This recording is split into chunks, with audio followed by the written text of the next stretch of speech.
ठाणे महानगरपालिकेच्या प्रभाग क्रमांक 20मधून शिवसेना शिंदे गटाच्या वतीने पुन्हा एकदा मालती पाटील यांना संधी देण्यात आली आहे। मालती पाटील या ठिकाणी 2 वेळेस त्यांनी या प्रभागाचं प्रतिनिधित्व केलेलं आहे। यावेळेस देखील शिवसेना शिंदे गटाच्या वतीने त्यांना उमेदवारी देण्यात आली आहे।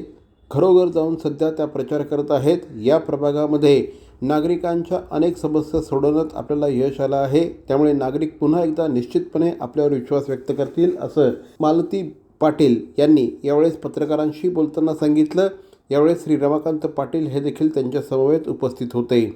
सगळ्यांना माझा नमस्कार। जय महाराष्ट्र। महाराष्ट्राचे उपमुख्यमंत्री एकनाथ शिंदे साहेब, खासदार नरेशजी मस्के साहेब, आमदार रवींद्रजी फाटक साहेब आणि मला असं वाटतं की आमच्या जिल्हा प्रमुख मीनाक्षीताई शिंदे यांच्या सगळ्यांच्या आशीर्वादाने उमेदवारी पुन्हा मला मिळालेली आहे आणि आमच्या जे पूर्ण जे जुनं पॅनल होतं तेच पुन्हा आम्हाला दिलेलं आहे।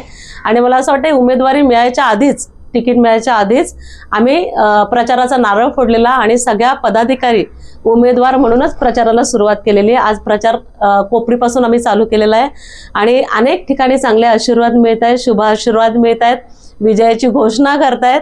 मला वाटतं केलेल्या कामाची हीच ती पोचपावती हे प्रत्येक घरात ज्या ज्या वेळेला जातोय त्या वेळेला मिळते। आणि मला असं वाटतं की आता कोपरी सिद्धार्थनगर तर झालेला आहे, पुढे देखील जाणार आहोत। बऱ्याच ठिकाणी प्रचार करायचा आहे, घराघरात शिवसेना पोहोचलेली आहे आणि मला वाटतं याच्या आधीच पोहोचलेली आहे।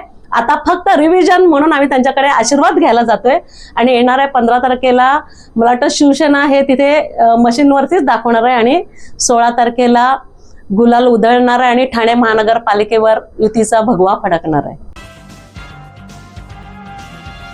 भवानी ज्वेलर्स ठाणे, पारंपरिक आणि आधुनिक दागिन्यांचा अप्रतिम संगम। प्रत्येक स्त्रीची पहिली पसंती भवानी ज्वेलर्स ठाणे। नक्की भेट द्या।